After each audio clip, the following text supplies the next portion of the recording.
Here we are. It is September. Welcome everybody to the September Parentis Literary Salon. I am DeVoe, and this is Christina Chiu. Christina Chiu is our fabulous curator. Say hi, Christina. So today we have an amazing show for you, which is really cool. But what do I want to say? Oh, so very exciting news. We are streaming live to 3 places, not just 2 places. We are not just streaming live to YouTube and Facebook, but hi out there to everybody who's there. I see Loretta. Hi, Loretta. And yeah, so drop your names in the comments that we may shout out to you.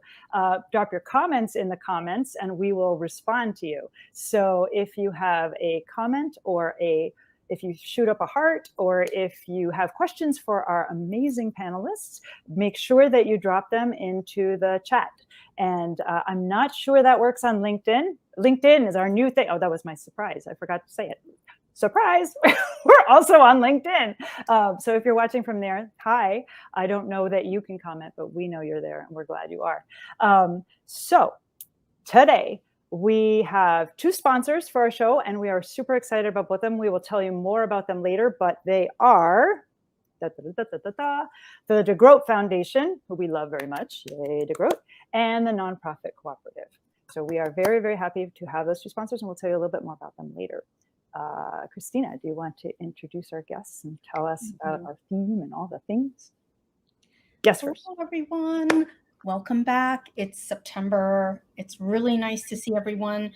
And we are starting up our salons. And this month, we're talking about race and identity. Now, race doesn't necessarily factor into identity. So I think our authors will have different takes on it. So we'll get to hear what they say.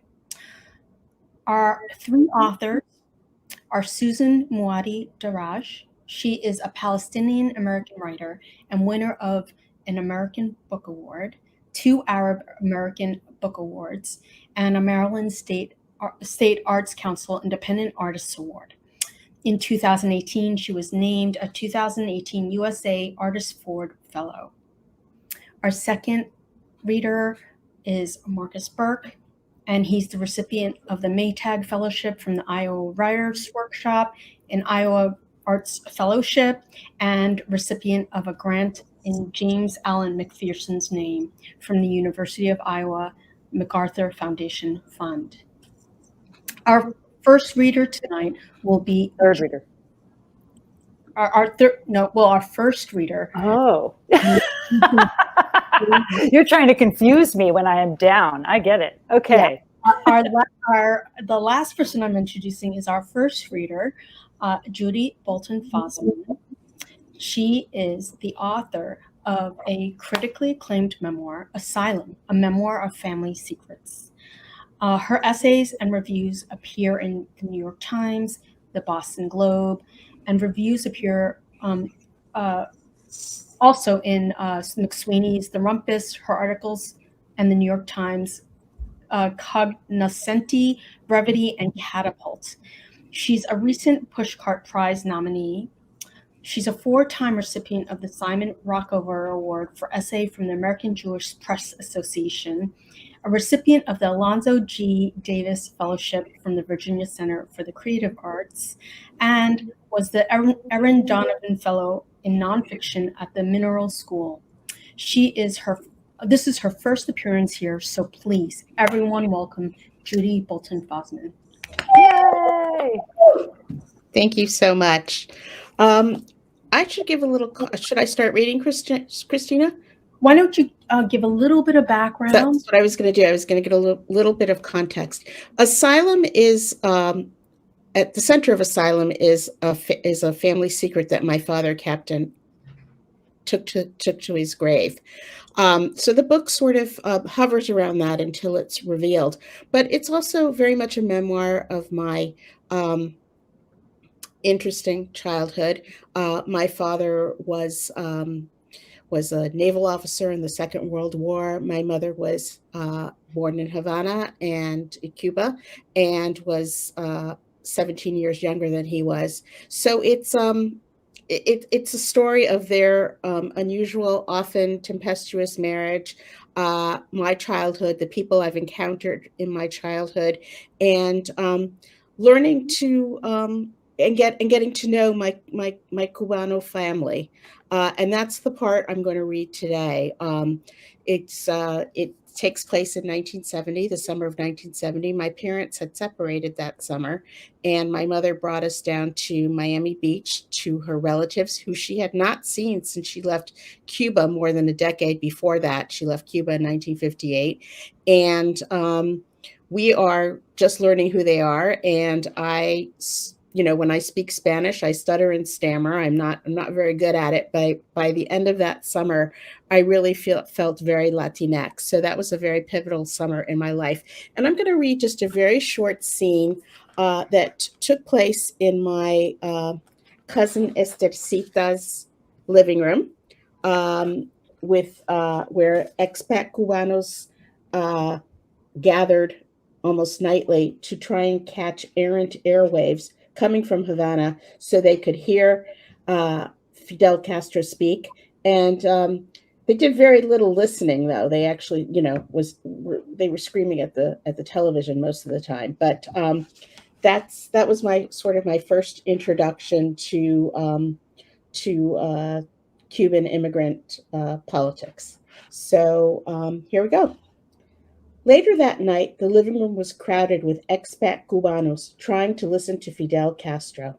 Pepe, Estercita's husband, adjusted the rabbit ears until the electronic snow gave way to a fuzzy picture of Castro, el líder el máximo, with his woolly, raggedy beard, a beard that was an affront to the smooth-shaven men in Langley, Virginia, and in Washington, D.C., and the Cubanos in Miami. Watching El Líder Maximo in Havana in his drab military uniform with a lidded cap made me feel farther away from my father. Castro spoke in one long, highly animated streak of breath, like the other Cubanos I knew in Miami. Pepe and his poker buddy screamed, "Hijo de mala madre," at the screen. The ladies at Estercita's manicure table joined the men in cursing Castro's jerky, scrolling television image. These were the Cubans stranded just 90 miles from Havana, desperate to tune in Castro every time the wind brought his gray profile into their living rooms. On that night, the CIA had not spiked Castro's coffee with LSD or poisoned his rum. His cigar did not explode. CIA agents did not get close enough to dust El Líder's shoes with thallium salts to make his hair and beard fall out when he might lose his strength, as Samson did after Delilah cut off his hair. None of those rumored fears came to pass for the evening. For the time being, El Líder Maximo would not lose his machismo. And to prove his sobriety, he jabbed an index finger in the air and spoke in a pellucid Spanish that came to us all the way from La Plaza de la Revolución. Yet his voice sounded hoarse from broadcasting interference. Estercita's neighbors continuously drifted in and out of the apartment, trailing behind them whispers of Cuba, Cuba, mi Cuba adorada. But Castro was indifferent to Cuban suffering in the diaspora. La Plaza de la Revolución could have been on the silvery moon just as well as in tarnished Havana. And in the end, Castro's resilience was as maddening to my relatives as it was to the CIA. "No one can get rid of this bastard," I heard my father say at one of my parents' parties. I took in the crowded scene of anxious Cubans through the rose-tinted glasses I had swiped in a fit of pique at the Rexall. I gripped my small red pocketbook, puckered and pouched, that I closed with a braided black string. I knew Rosie was my cousin, who was about my age, had her eye on my adorable purse, too, just as I had my eye on my classmates' possessions. I got up for more ice cream. Just when I passed the television, the room burst into exclamation. "Para!" one of the poker players screamed for me to stop. "No te muevas!" I had stumbled upon the sweet spot in the room where the reception was perfect as long as I kept standing there. The room was abuzz. Mira eso, la americanita arregló la televisión. I had fixed the television. "Por Dios, Castro talks forever. La niña can't stand there all night," my mother said. "She can for 10 cents an hour," Pepe bellowed. Night after night, I became a human antenna, collecting dimes and saving them in my little red purse. If I loaded enough change into a payphone, Perhaps I could finally connect with my father over 1,000 miles away in Connecticut. I wanted to go home, to go back north where it was cooler, north where my parents were still in love.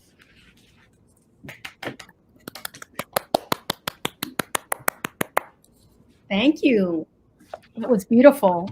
you. So how much research did you do? Um,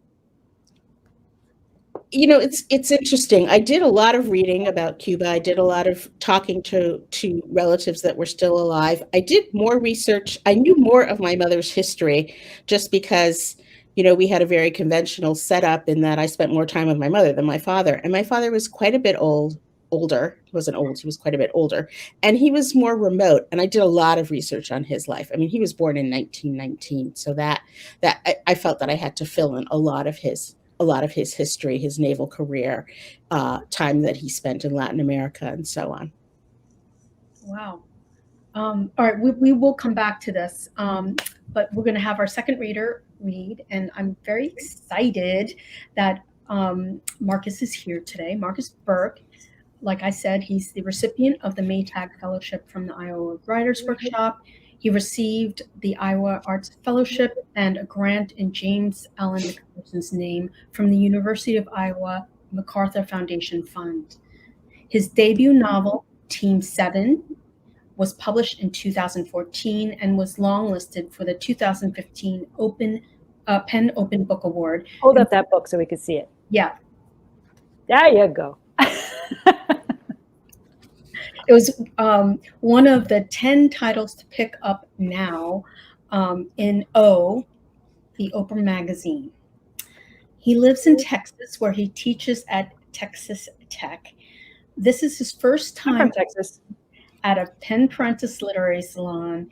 Marcus has a 1-year-old, so it is darn amazing to have him here right now.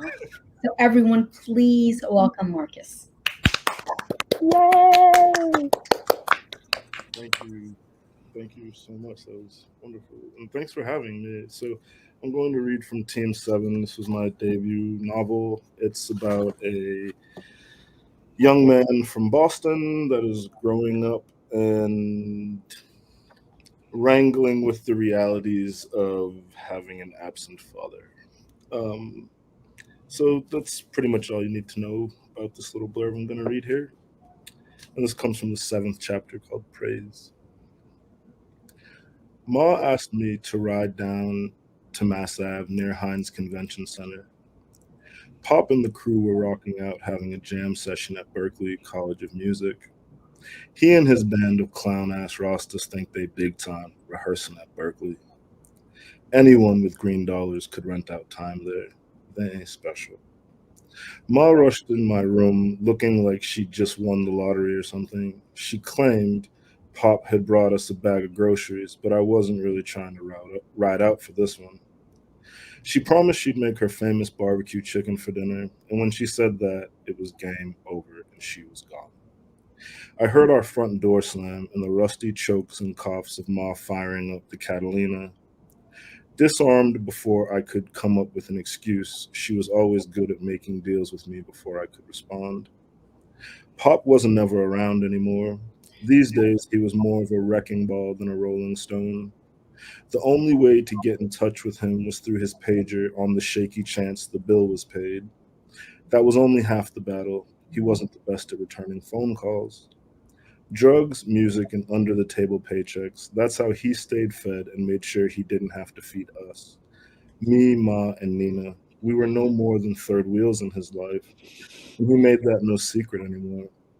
This little trip was seriously fucking up my flow. Basketball season was coming, and I needed to be at Kelly Park grinding out on the blacktop, getting my hustle on. At Kelly Park, I get busy running fools' pockets playing one-on-one. Ain't no need to chase this bum nigga around is what I wanted to tell her. As I walked up to the car, I could already see Ma's head bopping to the beat. When I opened the door, God is great and greatly to be praised. God is great and greatly to be praised. Sing unto the Lord a new song jumped out at me. Ma was bouncing her shoulders and clapping her hands, smiling bright. She was having a little praise party, but the gospel music was playing too damn loud for me. I sucked my teeth and plopped into my seat. Ma looked at me, turned the music down, and yelled, "Negro, please, fix your face and stop hissing your teeth. Praise God for supper tonight. Act like I ain't had a long day, too. I'm praising. Little praise ought to take that sourpuss off your face. Here, son, we're going to pick up dinner, or would you prefer a bowl of sleep for dinner? It's not like we have to watch him play. Now act right, this won't take long." She tossed her head back and let out a hyena cackle of a laugh and started nudging my shoulder at the beat. I brushed her hand off of me. She laughed even louder, and we took off.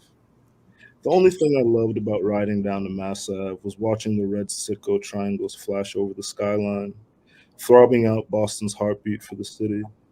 Ever since I was a little kid, I always watched that sign. One big triangle dissolving into three and pulsing away from each other, almost like there's a giant windmill separating them as they fade. White lines pinstripe down the whole sign as the triangles flood back in, making them one again. When I was a kid, I'd watch that sign, excited, hoping that maybe it would change or do something different, but now I just watch it. It's the only thing to look at other than the bustling bullshit in the hood. Thank you.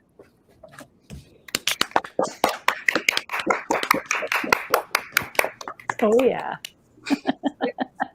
That was great. Yeah, that was great. I love that last line. Wow. Oh, wow. So we have a memoirist who's focusing on her family, and in this book, we're really focusing on family and the father in particular, right? I love that mom, by the way. That mom is amazing. Thank you. She's amazing.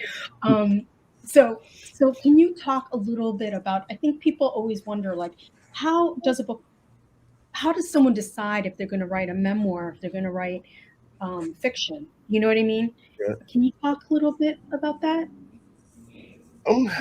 Honestly, I think one of the bigger freedoms about a novel is that I'm not beholden to the truth.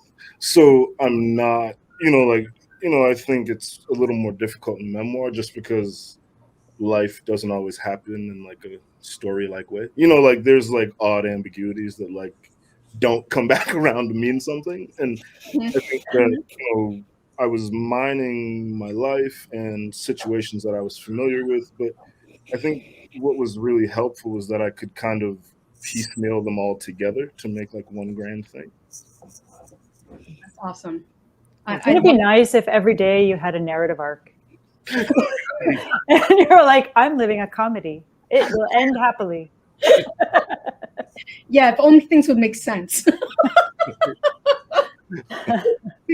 Okay, our final reader tonight is Susan Muaddi Darraj. We're going to get back to both of you guys. Yes, we are going to be talking. This is just the reading part. There's going to be a lot of talking.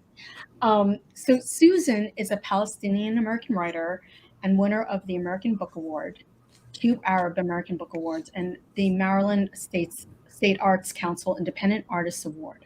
In 2018, she was named 2018 U.S. Artist Ford Fellow.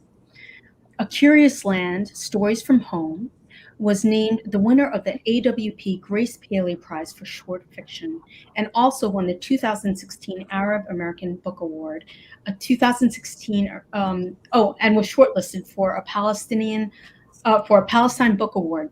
She's also the author of The Inheritance of Exile and has written numerous YA biographies, as well as Farah Rock's chapter book series. Yay. The first to feature an Arab American protagonist. She lives in Baltimore, Maryland. She's previously read at Parentis when we were live and in person. Yeah, New York. We are so psyched to have her back. Everyone, please welcome Susan. Thank you. Thank you, everyone. It's such an honor to read with Marcus and Judy. Thank you for inviting me here, Milda and Christina. It's lovely to be back. And I'm going to read from something new. So I have Christina knows this. We've talked about this. When I write fiction, Marcus, you said like writing the novel, there's like so much freedom in the novel. I agree. I actually, when I write a novel, I break it up into like shorter linked stories. So I call it like a mosaic novel, and I connect all the stories together. Yeah. So You can 'cause talk. I like to get, yeah. So I like to get at multiple, we're like having one big conversation It's here. all good. This is what we I love it. do. It's great. So I like to tell a novel through like multiple perspectives. That's kind of how I get at the truth in my own mind of the story. So A Curious Land is written that way. The Inheritance of Exile is written that way. And I have something new that's on sub right now with my agent. So I thought I would read a little bit. We love premieres. We're into it. Premieres, yeah, Bring something it. new.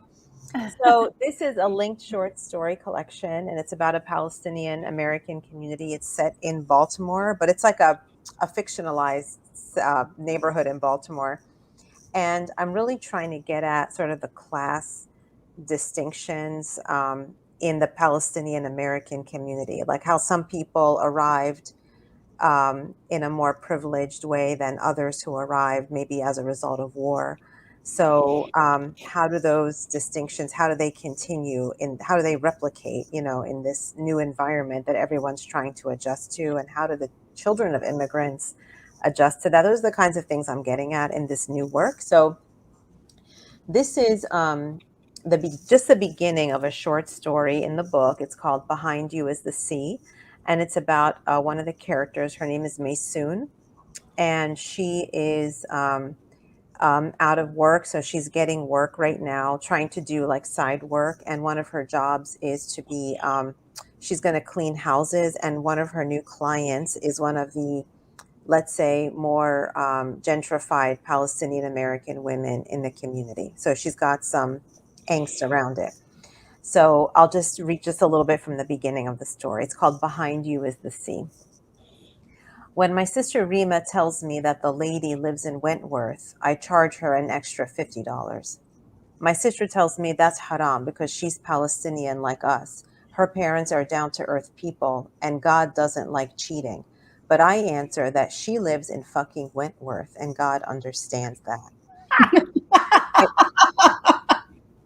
I tell Rima I'll need the Buick 2 days a week starting today. Usually she needs it to get to her jobs, but she says she'll figure it out. Her day job is in the hospital cafeteria. Sometimes she can walk, but it's 25 degrees in Baltimore today. If I were her, honestly, I'd walk anyway. I can walk forever and ever. On most days I would, if it weren't for Mrs. Alessandro's sons, who moved home last summer and spend all day drinking at the corner, whistling at everyone who walks by like they didn't grow up with us. I wonder how my father described America all those years ago when he sweet-talked my mother into leaving her village and getting on a plane to Baltimore. Life will be so good, Allah Kareem, he probably said. Maybe he'd even fed her the whole sidewalks are made of gold line. I'm just guessing. I have zero memory of Baba because I was a surprise baby, born 14 years after Rima, and he died, probably of the shock, a few months later. What I know for damn sure is Mama wishes she'd never left Palestine. She thinks America is one big trick that God played on her. Rima remembers Baba. At 14, she was already pissed at the world. By 17, when Baba got sick, nobody could hold her back, I guess. Mama didn't know how to handle me, she always says, and Baba worked 7 days a week in the strip mall and then got a second job as a janitor at the hospital. When Aladdin's, the restaurant he works at, when Aladdin's was busy, he'd go there and wash dishes. So when he died, who was going to keep me in line? She works at the same hospital. It's the same hospital where Rima works now. They gave her the job because everyone remembers our dad, Butros, the sweet old man with a cute accent who smoked cigarillos. We used to ask him to say things like dry mop or Clorox, they told Rima, going on about how funny it was the way he rolled the R's and the L's. Rima thinks they're fuckers, but the job pays $13 an hour, so she smiles and nods. That's how you survive when you need white people to help you. You just keep all the shit inside and collect your paycheck, and thank God you can see the dentist once a year. Right before Baba died, Rima met Tori, who was sweet-talking and cute then, even though he's heavier now. His charm and green eyes are how we got Gabriel. Getting knocked up is haram, but abortion is more haram, according to Mama. Gabriel was born when I was only 3. So that's our family. Me, Mama, who is basically a zombie that the neighbors talk about, Rima, and Gabriel, who is 17 and already has a mustache. And sometimes Tori when he and Rima are back on. Tori is in the kitchen now, scanning his Twitter and eating a bowl of cereal. Where are you going so early? He asks me. I have a job today, I say. Not that crazy bitch on Falls Road, he asks. Oh, hell no, I say. My last job was in a home where the lady wouldn't pay me for the 3rd day in a row, so I refused to leave. She kept screaming at me that her husband was an attorney and she was good for it, but she didn't keep cash in the house. When she actually called her husband at work to come deal with me, I got scared and called the only man I knew would have my back. And when her husband saw Tori, he handed me $300 in cash and told me to get the fuck out of his house. Today's a new lady in Wentworth, I tell Tori now. Her name's Dalia Ammar. I think she went to high school with Rima. She's Palestinian like us. That doesn't mean shit, Tori said, wiping a drop of milk off his chin with his sleeve. Sometimes your own is worse. Thanks. That was wonderful. Thank you. Amazing. Thank you. That's the first time I read it like out loud. So. Oh my God, I loved it. I loved Oh, it. I cannot wait. So cool when it's going to come out. I want to hear the rest. You know, Thanks, Marcus. one of this idea that immigrants come here and they just love being here. I mean, I love to spell that. You know, it's because it's so true that immigrants come here and I can say my parents were so eager to go back. Mm-hmm. And the second they could do that, they did. And that America was not the America that they had in their minds before when they came. So, yeah. A lot of Palestinians in 1967, when they came to North America, they thought they were going to go back. They thought it was temporary. And I'm always interested in how, as the years went on and the Palestinian state never, didn't survive war after war after war, what as the Israeli occupation got more and more entrenched, I think they realized we're staying here. And so there was like this shift in the mindset of now we have to adjust to this life, and we are raising our kids here. Surprise, that they thought it was temporary. So it's so it was the same in the Lithuanian community because my parents were both Lithuanian, and the whole you have to learn this language because you have to know it because we're going back at some point. Right. Even though, I was born here, but yeah. You gotta learn your language and keep the culture alive, and especially if there's any kind of external political thing. Mm-hmm. I mean, I think everybody who came from elsewhere has this part of you that you want to keep that's from the elsewhere. Mm-hmm. That's yours and yours only, your family, your tribe, your people, your community, your nation, whatever. Mm-hmm. That's important to keep that, and that's part of the melting pot. Mm-hmm. Is to keep that and respect, and fascinating to know everybody else and eat their food and see their clothes. It's awesome, right? Mm-hmm.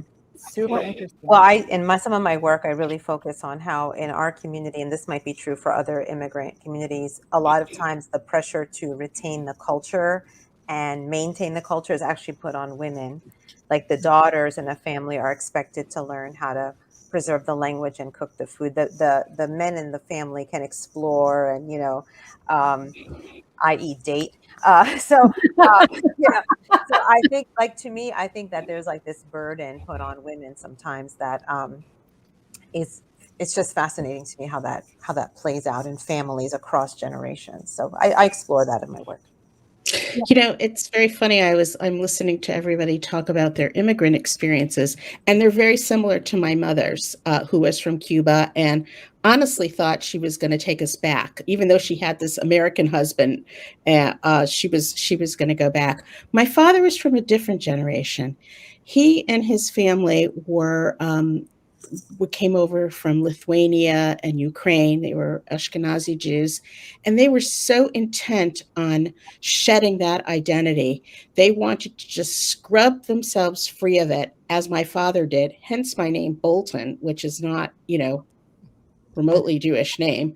But that was what they wanted to do. They were Americans. That was what they wanted to be. My father was a fierce patriot, which was admirable and then troubling. So, there's, and some of my book deals with that, but two very, very different experiences. And I don't know if it's because he was born in 1919 or, a generational thing, but I do know my mother, even though we were only in Cuba for one generation, is fiercely Cuban. She is so attached to Cuba.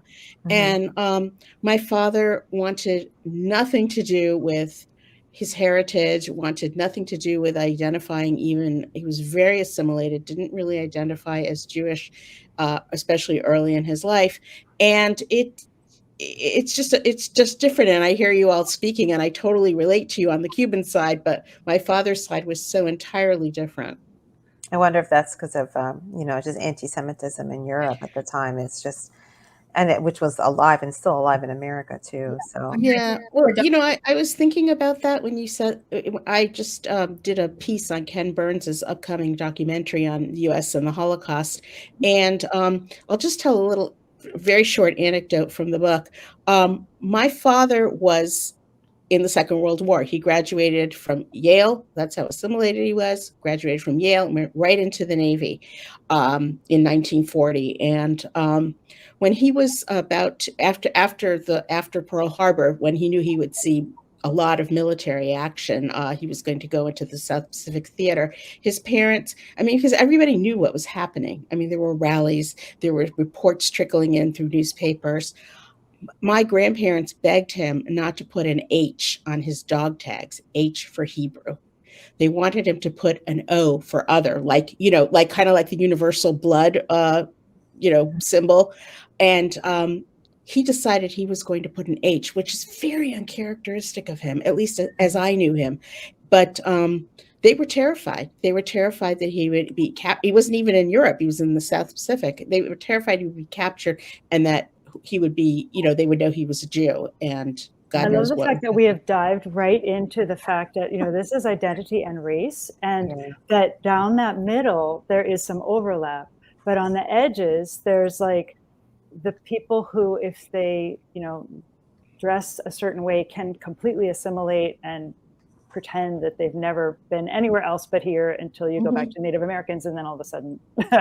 But then there's the race part, which is like when you look at a person and make some assumptions or make some, think something, or where are you from, or, like the people who may look a certain way and to be 10 generations born here. Okay, maybe not 10, 5, 4, but they're born here and they're super more American than my family, and it's, so I find this overlap, and I hate the fact that I am so anti-conflict about this kind of stuff. I'm very much learn from each other kind of person, but it is a very interesting thing. And I'm sure Marcus will have something different to say than we do. Well, I think it's interesting because when my family came to this country, they didn't have a reasonable expectation of passing. There was no passing black. So we were coming into a situation where discrimination was very much on the table, and they didn't have a desire to be American. I think, I can identify with what Susan's saying, because my grandfather was bamboozled into coming to America. From where? From Costa Rica. On my Costa Rican side, my grandfather. Great country, by the way. It's a very wonderful place. Now, my grandfather was very angry to be in America. He wanted to go home. He did not think that things were better in America. And really, there wasn't the talk about assimilating as much as we were taught to not be like Americans. Just as far as urban culture goes, sagging pants, they just that is Yankee behavior. They were just and so, I think my maybe moral compass was definitely installed from people that do not have an American aesthetic or American concerns. Right. Yeah, and I think that in that way, your family is very similar to my family. Like that, like you need to preserve your culture, right? And it's really very interesting. Sorry, we're getting comments from the audience. I just want to see what they are. So first of all, Sandel Morse said she loves your readings. We're happy to see you there. And we got a little applause from Jody. And this one, I'm home from football practice and ready for writers. I hate football practice. We love the moms who made it. The moms and the dads who like actually made it to see the show live. Thank you. Maria, I just came back from wrestling practice, so I understand how you feel. I barely made it in time. Thank you for being here. And this is the maybe most important one. Baby King says, "Good job." That is my wife and my son. Yay. Oh, that's Isn't it nice of them to come to your reading? Yeah, that's nice. So Baby King, he's doing a great job. One of the things that came up that that's really interesting to me is when I was growing up, my parents would be like, "Those Americans," like everything. Those Americans, like you better not do that. Like, you know? Or if we went to a restaurant and kids were making noise, oh, those Americans, you know. But at the same time, didn't you have? I mean, you were born here, right? So there is like a part of me that was like, yeah, I hated the noisy little group of really bratty teenagers that I was being compared to and told I couldn't be like that. But at the same time, I was like, dude, I'm more like them than I am like you. Like a lot of times you have this split in you that is like, you know, I'm happy to have a television. And it's like, you know, when you were saying, Milda, about how the parents want to go back, right? They want to bring, they're thinking they're going to bring you back. My parents had no illusion of that. They were like, no, you stay. You stay. Your Americans were going back. I mean, the Americanness part, well, maybe you guys could talk about that. Like, well, I think what was really confusing in my house was we had, you know, super patriot, and my mother who was intent on creating Havana in West Hartford, Connecticut, and it was very, very. It was like a whiplash, you know. I mean, it was, and I didn't blend a lot with my peers because she had very staid ideas and very strong ideas about how women should behave, and which of course was very conflicting for me. And you know, but anyway, you know, we can talk about that in the course of our discussion. But yeah, I grew up hearing that too, that we don't want to be like Americans. But right. as I'm older now, and as I look back at that, I realize something different, which is that the people my parents were referring to were actually like privileged, like upper middle class Americans. It's actually what they were referring to. They called them like Americans, but of course, like my father was a mechanic. My mother was, she worked with my father doing the office work in his shop. And they interacted with lots of people in our working class neighborhood who they liked very much. So when they were talking about Americans, they weren't talking about the people like in our immediate community. Believe it or not, they were talking about kind of like privileged people that they saw as very privileged and people who didn't really you know, appreciate the things that they had. So that is like, I have learned how like class has really affected like my own upbringing as a Palestinian American and as a daughter of immigrants. Like I see class in everything now, that when I look back at my childhood memories, I can see how class issues really stamp that experience. I want to bring it back to writing. Like we're all talking about sort of our childhoods and our lives, which is fine and good and very interesting. But so each of you write in the sphere of your own identity. And that was, of course, the whole own voices thing makes that better, good, more marketable. You become the poster child for your book, you know, like that there's a give back there. And authenticity, which is really important in all writing, I think. Like the authenticity is absolutely important. But how do you feel about like wanting to ever break out? Do you want to be shelved with the people that you're writing only about, or do you want people outside of that group to read about your experience and bring it to a larger audience? Like, how does the marketing of race and identity affecting you as you're writing your books? I know for myself, it's something I can't really think about, because I could have never imagined the spectrum of people that responded to my novel. Like, I was cleaning out my desk and I found a postcard that I got from my wife's grand aunt, who was 98 at the time. And she wrote me a postcard and was saying how much she enjoyed the book, and how much, even though she grew up on a farm in California, how much, like, she was just saying, like, in times of trouble, like, stick with your family. Like, these things don't change. And I would have never imagined that anybody in their 90s would read my book. So I don't think I can necessarily, I think I can have hopes for where it can go, but I think that's also the mystery of putting something in the world. You just don't know what's going to happen. I think, I mean, from what I heard of the readings and just speaking with these wonderful writers, I think that our experiences, I mean, are universal in some ways. I mean, everybody has parents that fought, you know, and a lot of, and a lot of my book is about how my parents didn't get along and how scarring that was for me, and for them, you know, in some ways. Isn't it surprising? Everybody's parents fight, and yet it always scars the children no matter what. Like, how? Shouldn't it be like by now we've evolved to be like, oh yeah, parents fine, cool. No, they really fought, and then they fought with me. So, but I mean, and everyone, you know, that's a universal experience. Trauma is a universal experience. Domesticity is a universal experience. Assimilating, feeling left out, feeling discriminated against is a universal experience. I mean, when I went to school, kids call me spick and span. You know, I mean, it's just.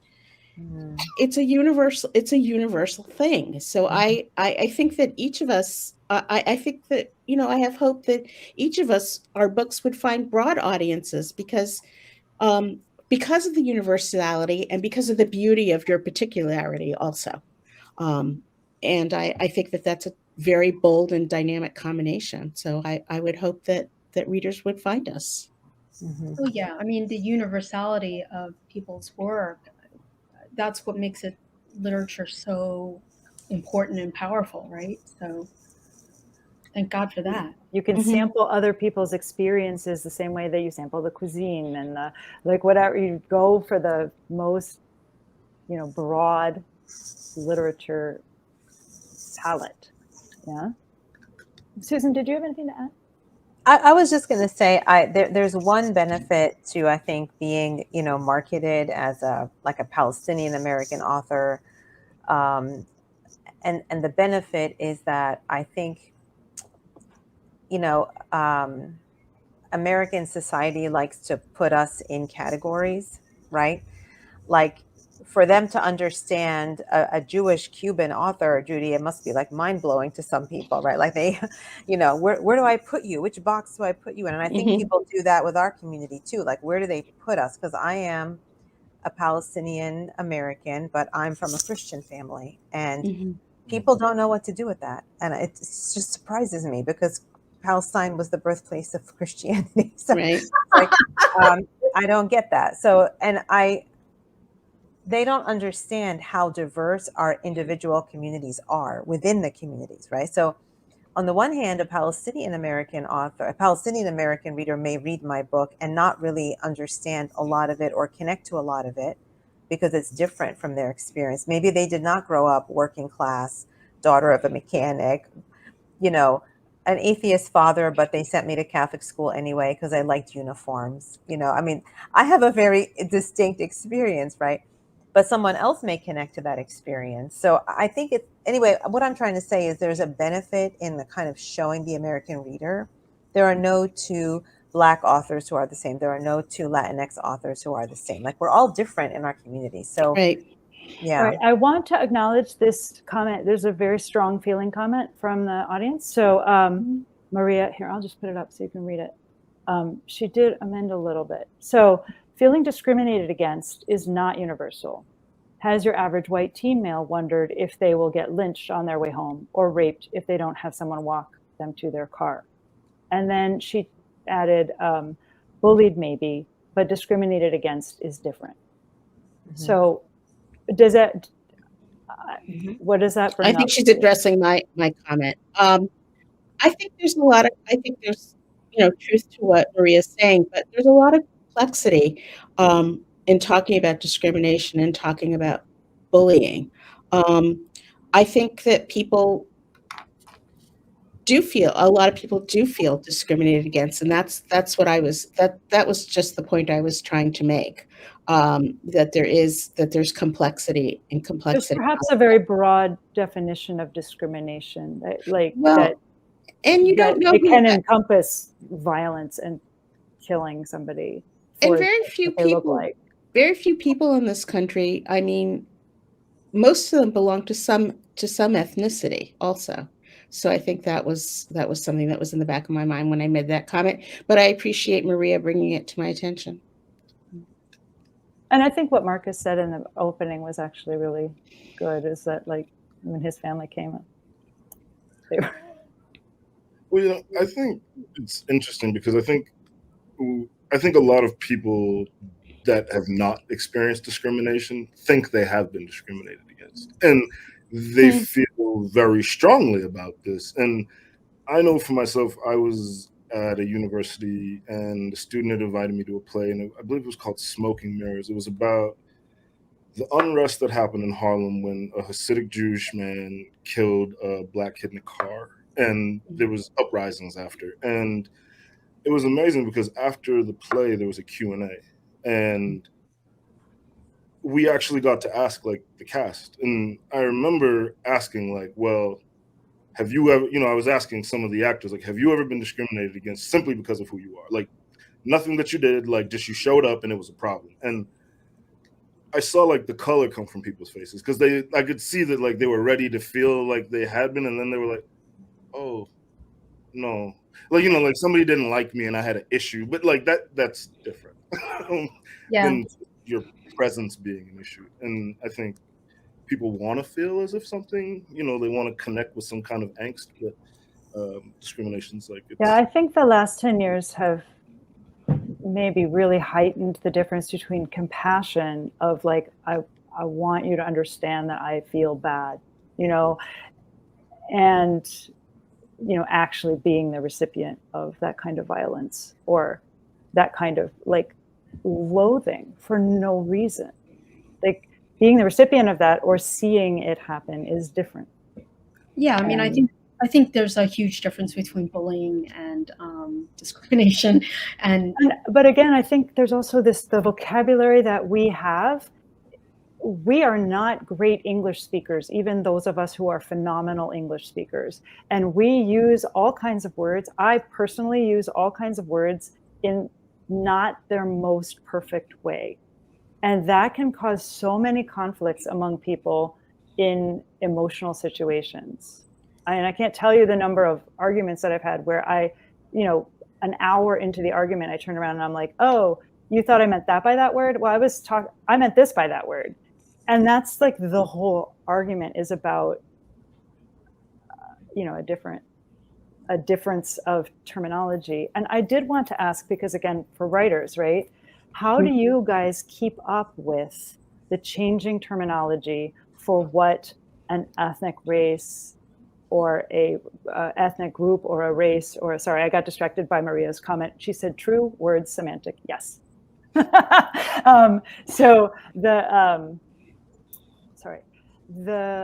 I can't remember what I was saying. What was I saying? Somebody tell me what I was saying. How do we keep up with the terminology? Right. How do you keep up with the terminology? Like, do you have friends that you turn to that are like, what do we call this? Like, especially if you have to write about a group that you may not necessarily belong to, but you're talking about like your group connecting with another group or something. Like, there's a lot of evolving terminology, and it seems to change hourly sometimes, and to be sensitive, we want to keep up with the terminology. So I'm not sure like what terminology you Well, mean, when I just mean like what a group of, for instance, like AAPI, API, I don't know how to pronounce it, but like Christina, like how that was a pretty recent term to embrace Pacific Islanders and Asian Americans, right? But when that term first came out, I emailed my, friend in California and was like, "Oh, this new term AP," and she was like, or I think she used it first, and then somebody used it anyway. But it evolved, and like it took a while for it to kind of get across the country and get used. So, well, I think it's because we're constantly evolving, and language is constantly evolving, right? And our understanding about race is constantly evolving, in our identities, right? So that's part of it. And Asian Americans was just this huge umbrella, right? So then it's Asian Pacific Americans, and then and Islanders. Like so then it becomes clearer what this umbrella really is including. So I think that's part of what is happening, because we're not able to really identify things initially, because if we don't do that, then we're just a glom of Asians, right? Here's a comment from Sandel. I'm wrestling with this. I have a feeling. Oh, well, we're talking about Maria again. We have Maria that we're speaking of. Don't want to dilute. Okay, I'll read this. I'm wrestling with this. I have a feeling, Maria, that you are speaking of and don't in any way want to dilute our historical and ongoing issues with racism in America, is the rest of it. That's true. We don't want to dilute our issues, right? Yeah. That is, yes. Yes, Sandel. Maria answered yes, Sandel. So we're having a conversation in the audience. So sorry about that. I thought it was in this context. Can I just say a couple of things? And this might be, and I'd love to hear what Judy and Marcus think too. But I think that when people challenge diversity, something they don't understand is that they're actually missing out on a chance to keep yourself. Like when you have a very diverse group of friends in your life, and I don't just mean people, casually, I mean people that you engage with every day in your life. When you send your kids to a school that is diverse, right? The benefit of that is that you are part of an ongoing conversation. You're not left behind in a conversation, and that you can keep your finger in a way on the pulse of what matters to communities around you. So that's really important. If you don't live in a diverse neighborhood or something along those lines, or, some people live in a bubble and say it's, the neighborhood around them is not really diverse. It is, they're just choosing to stay in their bubble, I think. But, there's books you can read, there's Twitter, you can keep up with the same conversations on Twitter.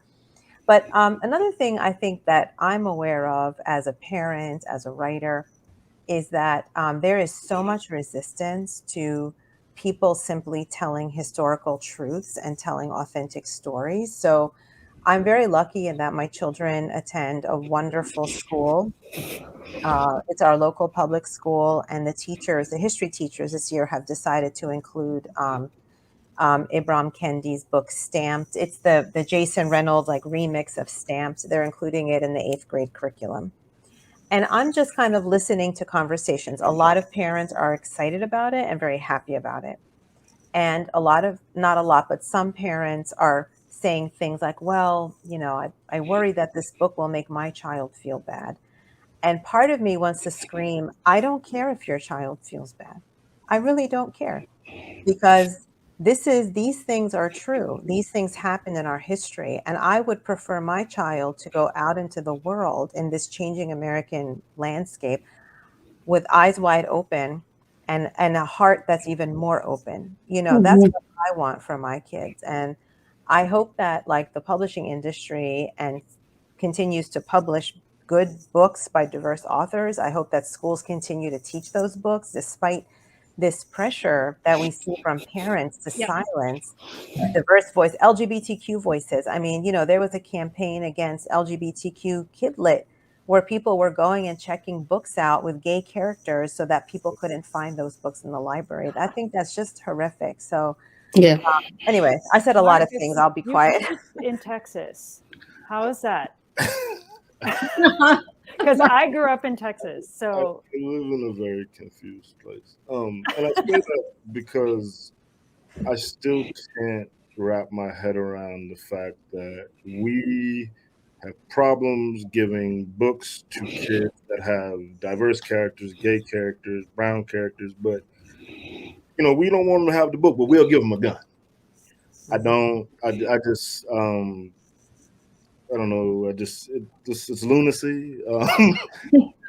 And, I do hope that the power structure in the state kind of gets an overhaul so that there can be something happening here that's not Neanderthal-like. I don't know. I really don't.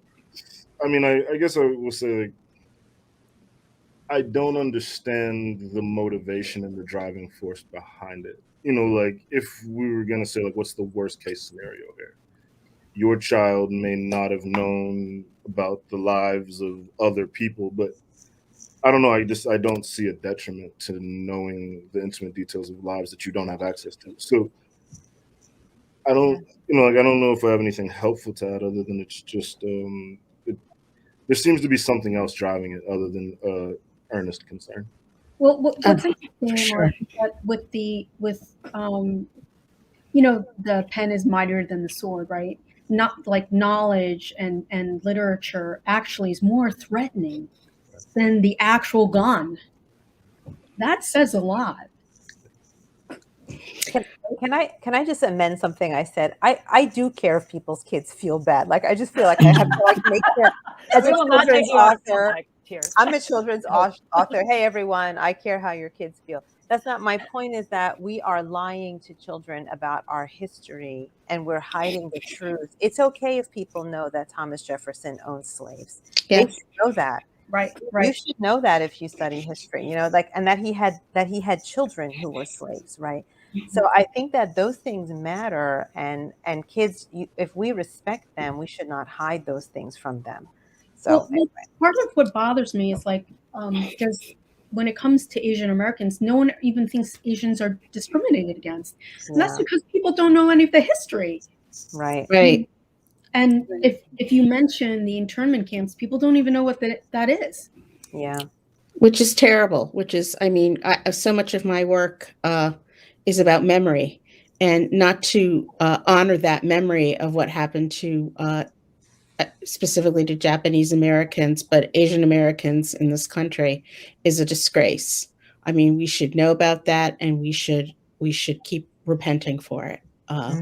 But I was going to say, I think I have the oldest kids of the bunch here. Mine are 25 and 28, and they each had very different school experiences. My daughter went to a parochial school through 12th grade and then went on to, a big university. And my son went to a school and Marcus is going to know this school, Roxbury Latin. Oh, okay.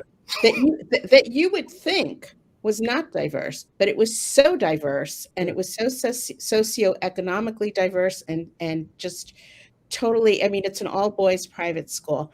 They both came to medicine by different routes, and they both found their way to being supportive of the LGBTQ community. My daughter is going to be going out in vans with other medical students to give health care to the unhomed. So I'm with you, Susan. The more you expose them and the more they see, the kinder they are. I mean, I don't understand this fear that people have of the other. I've never understood it. Yeah, I think that the children are very open-minded when they're little. Like when my son was tiny, I've told this story 1,000 times, so I apologize to everybody who's heard it, but that he had 3 preschool teachers, and one of them had done something that he wanted to tell me about. And I was like, well, which teacher? And the teachers were Black, Asian, and white. And he said, the one with a nice smile. Nice.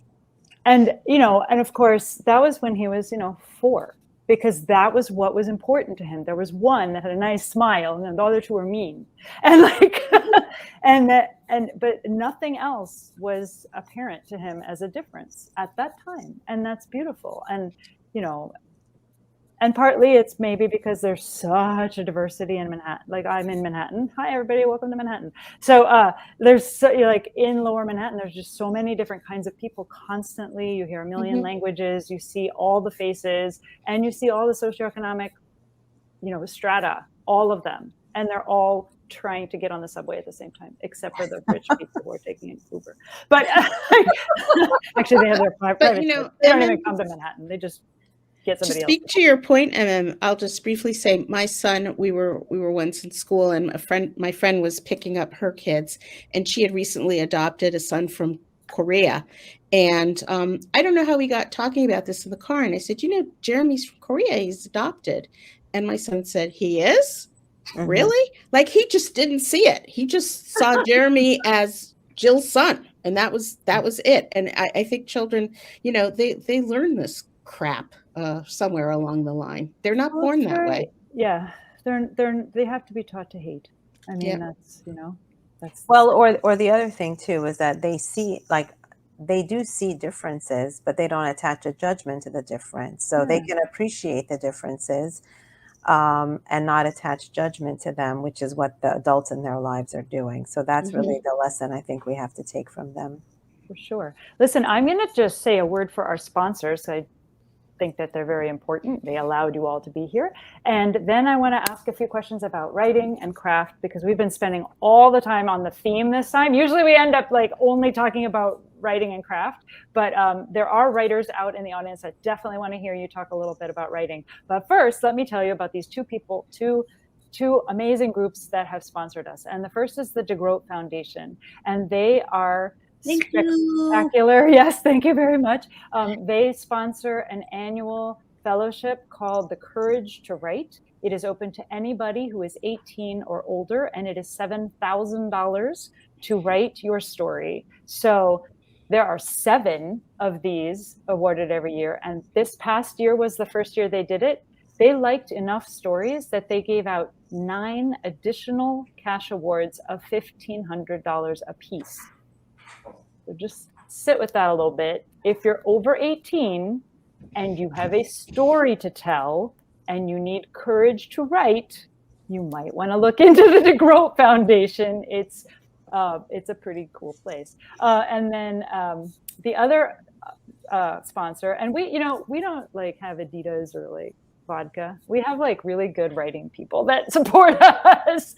Although I wouldn't mind having a couple of sponsorships of that level. Anyway, but our other sponsor I'm really excited about is called the Nonprofit Cooperative, and they are a nonprofit organization, and they take corporations that are really big and match them with nonprofits that are really small, or not only small, but like all the nonprofits. But they connect people, and the nonprofits pay nothing. They are trying to provide services to nonprofits, particularly helpful to people that have nothing, to like no funding to get a consultant or to do whatever it takes to get operations. But they find ways to get services for nonprofits to let the nonprofit function. So if you have any friends who run, I don't know, a small community garden or something, and you don't know how to do a budget, the Nonprofit Cooperative is a great place. You just go, everything is free for the nonprofit. Membership is free. The events are free. The everything is free. And this month, I think it's this month, they're launching a grants program. They're starting a foundation to actually fund operations for nonprofits, which I don't know if you know this, if you don't run a nonprofit, but nobody pays for operations. They only pay for programs. So like, oh, salons, we love them. Here's $20. But nobody says like, oh, the lights need to stay on. Here's $20. No, they don't. That's not sexy. So anyway, which reminds me, thanks to the people who donated tonight for your ticket, Mary. That was you, and I don't know who else, because I didn't look about an hour before. So, but thank you. Okay, now on to writing. Let's talk for a few minutes about writing, because we're going over time. I have a question. So let's talk for a moment about point of view, because I think what Susan mentioned earlier is so interesting in terms of speaking the truth or getting to the truth. We all make that decision. It's a conscious decision, right? So can you talk a little bit about how you go about doing that? Each of you guys, if you could talk about that. Even memoir, like point of view isn't just necessarily, right? First person, second, or third. It's where, at what point in this character's life or your life that you decide to tell the story. So, and how you frame it. So, we have 3 authors here who do it very differently. So let's talk about it. Susan, would you like to start? Sure, I'd be happy to start. And I'm curious to hear what Marcus and Judy will say to this question too. For a long time, I only wrote in first person point of view. And then I learned about, because I don't have an MFA, I kind of learned to write just by reading very closely. And I have a writer's group that, we share each other's work and give each other feedback. But I learned about like the third person aligned with one character kind of perspective. And I liked that a lot. I felt like it gave me a lot of flexibility in the storytelling. So I kind of stick to those two, like first person or third person aligned. And I am one of those writers who I'm like the classic eavesdropper. Like if I'm in a cafe, I am listening to everybody who's in there and I'm watching everybody. Yeah. And like inventing stories for them. And inventing stories for them. I'm like looking at people talking urgently in the corner and I'm imagining a whole scenario. So, but I'm also looking at body language. I'm very interested in how people express what they want or how people express themselves without words. Because you can have 2 people sitting at a table and not talking and passing the bread and they're fighting about something, right? Like you can just tell in the body language. So I really pay attention to those kinds of things. And I kind of use them to build my characters. Like I just remember things about people I interacted with or met or saw or stalked. And I just kind of like put those details in my, into my own characters. So I have like a big warehouse of details in my head and I just sort of like filter them out to create characters. Yeah, so. I feel similarly about that, where, I tell my students all the time, like, you must be people watchers. Like, I tell them a story about how a piece of dialogue got in my book where there was a morning where I was taking my sister to work and I was in Boston and there was this crackhead hanging out near the gas pump and I was kind of like, you're kind of making me uncomfortable. I wish you would stop coming toward me, but like I need gas. And so I'm pumping the gas and I'm kind of like keeping an eye on this lady because I don't really like the way she's orbiting me. And then she got close and I just turned and looked at her kind of like, ma'am, can I help you? And what came out of her mouth, like it just didn't make sense. But I was like, oh, thank you for that. Like she was like, motherfucker, I love my husband. Don't look at me like I don't love my goddamn husband. And I was just like, okay. And so like, I was like, I have to write this down. I have to write this down. I think as far as like truth comes into it, like I think it's kind of like a litmus. I was talking with my students about that today, where I was just saying, like, when you read something, like, does it feel true? Like, and we were discussing a story where a character actually didn't like make the right decision, so to say, but it felt appropriate. Like there was a character that let a student assault a teacher, but the teacher had wholly earned this little tumble they got. And so we were kind of discussing like if that felt true, even though technically the character didn't make the right decision. And I was just like, yeah, like, if a teacher can't understand a kid's going through something and decides to like, make an example of this child, like while they're experiencing the worst of their life, like if that child reacts very badly, like, yeah. Like you kind of got what you were asking for. And so, yeah, I think when I think about truth in the work, it's just more a thing of the resonance. Like when I put this down, does that feel like, yeah, that's how that went? Like, am I not, I often ask my students, like, what pops you out of a story?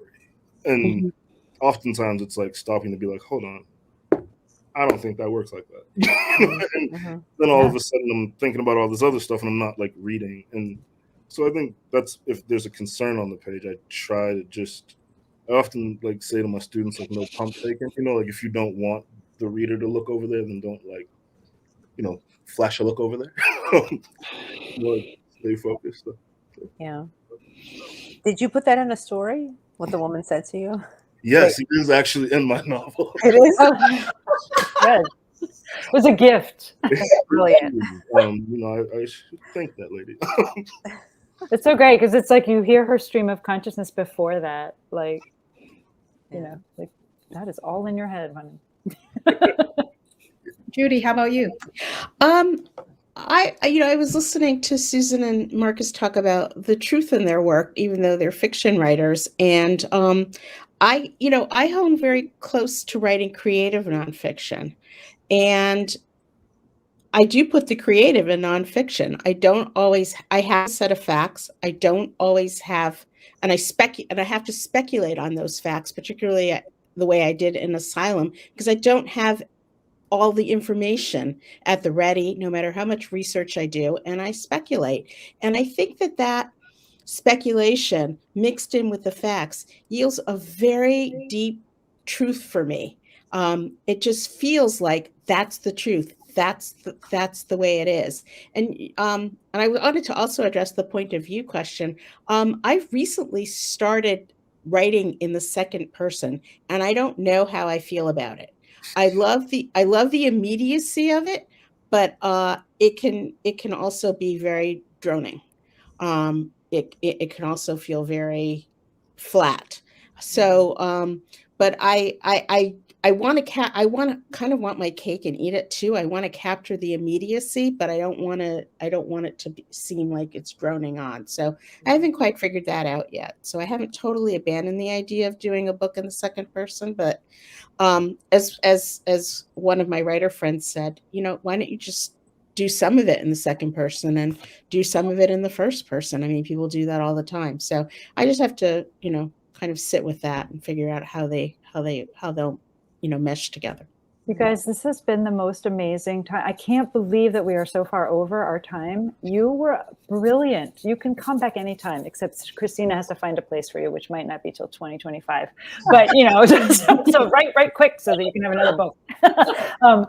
All of you viewers, thank you for watching. And for anybody who's watching it the second time through, thank you for watching. And come back next month, because on October 11th, we have a salon on sexuality with Amy Sands-Brodoff and Alice Kaltman and Jennifer Stile. And they are going to be talking about their writing, but also, maybe about something about their kids. A lot of them have trans kids. So that'll be really interesting. And, but again, I'm so grateful for everybody who put comments in the comments, because it's always fun to talk to everybody. And Maria has said, I like you guys. I'll be back. Yeah, we love you back. We love you too, Maria. Thanks for coming. But again, thanks to the DeGroat Foundation and the Nonprofit Cooperative, and to all of you out there who donated anything. We really appreciate it. Thanks so much to Marcus and Judy and Susan and Christina. I love you. And we are out of here. So we'll see you all next month. Thank you, everybody. It was a pleasure. Amazing.